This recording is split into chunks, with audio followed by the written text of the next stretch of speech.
Don't worry, Uncle Tony is not physically dead, but he has suffered a fate worse than death.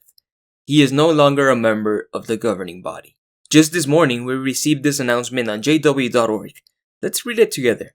On Wednesday, February 22, 2023, it was announced at World Headquarters that Brother Anthony Morris III is no longer serving as a member of the governing body of Jehovah's Witnesses.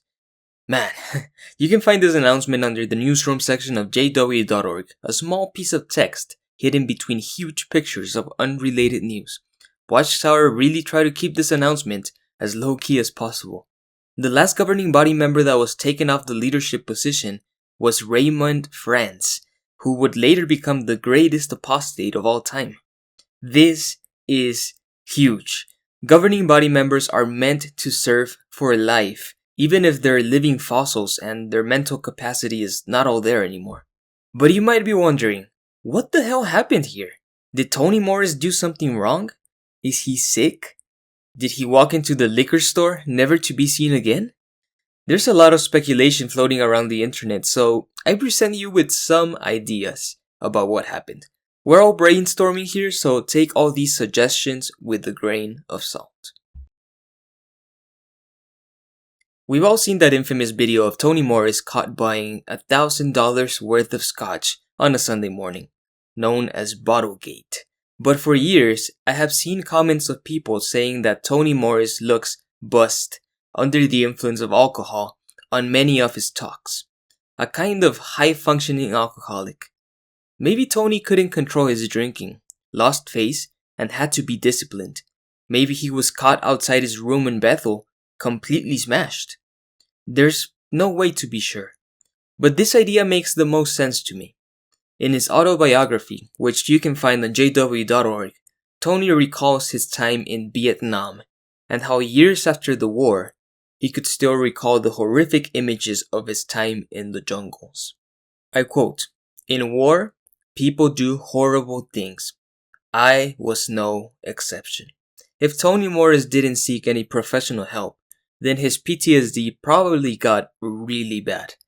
Or maybe he was forced to step down from the leadership position because the PTSD just destroyed his psyche and he was forced to seek full-time professional help.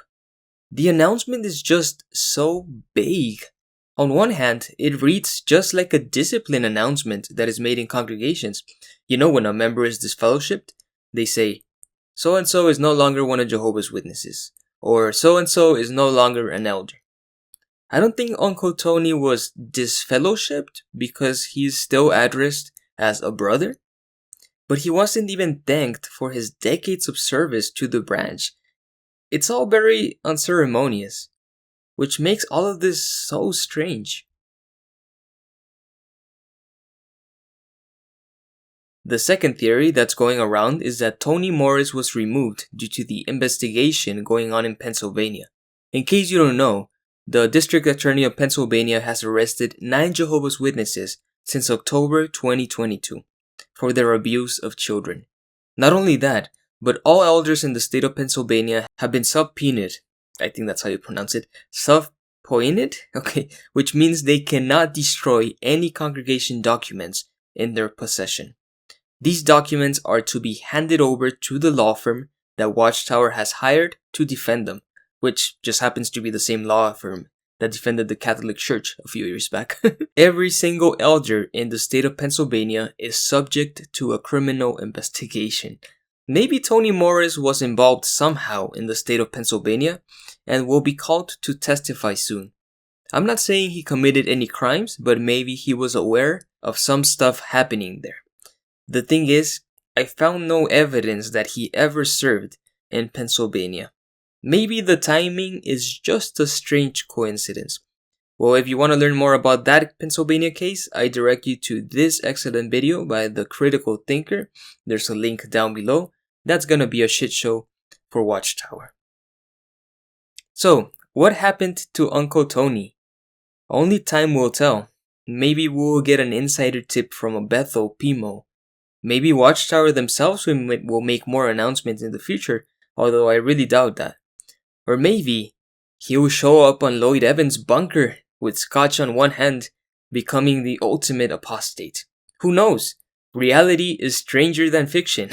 Anything is possible at this point. I am quite intrigued by this announcement, but part of me is also a bit sad. Uncle Tony was definitely one of the most delusional members of the governing body, and his incoherent ramblings about tight pants and hot dogs made for some fun rebuttals. I only got to cover him 3 times on this channel, and you guys seem to love those Uncle Tony videos. You just love that shit, didn't you? Maybe I will cover some of his previous material in the future, but for now, I leave you with some of my favorite Uncle Tony moments. The life of a cult leader fallen from grace. Cheers, Tony.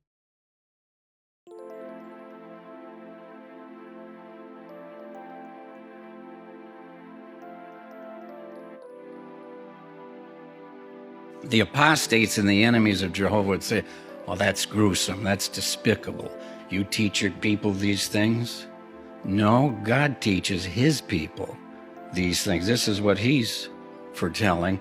And frankly, for friends of Jehovah God, how reassuring that they're finally going to be gone. All these despicable enemies that have just reproached Jehovah's name, destroyed, never ever to live again. They're out of the way, especially these despicable apostates who at one point had dedicated their life to God, and then they joined forces with Satan, the devil, the chief apostate of all time.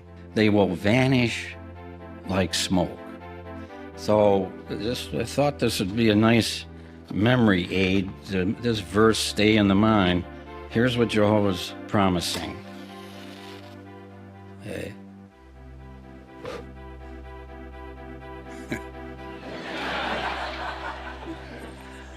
That's Jehovah's enemies.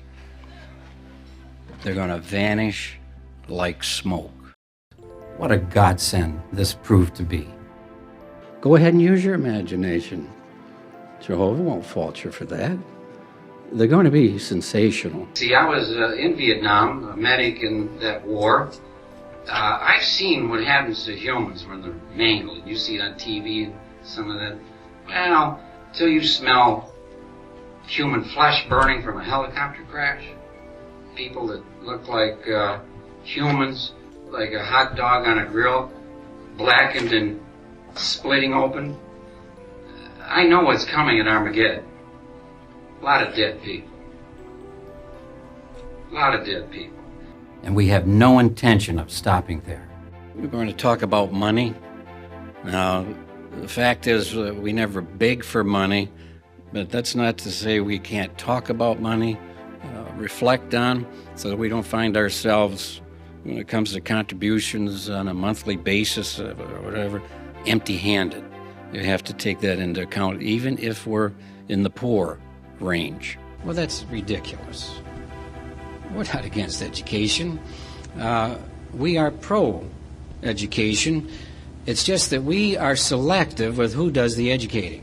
Now, heterosexual, that's the tight suit jacket and the tight pants, better known as tight pants. And they are tight, I mean tight, all the way down to the ankles. That is not modest, brothers. But like I've been telling others, and this is a fact, the homosexuals that are designing these clothes, they like you in tight pants.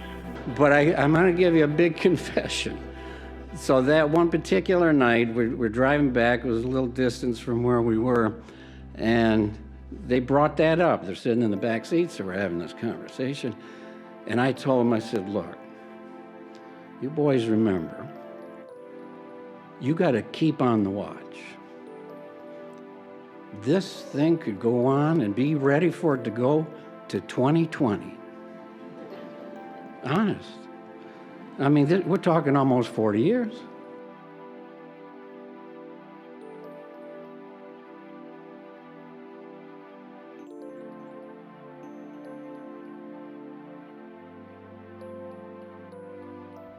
We love you very much, but our love for you is just a reflection of Jehovah's great love for you and your little ones. May they learn, develop, and grow to become Jehovah's friend.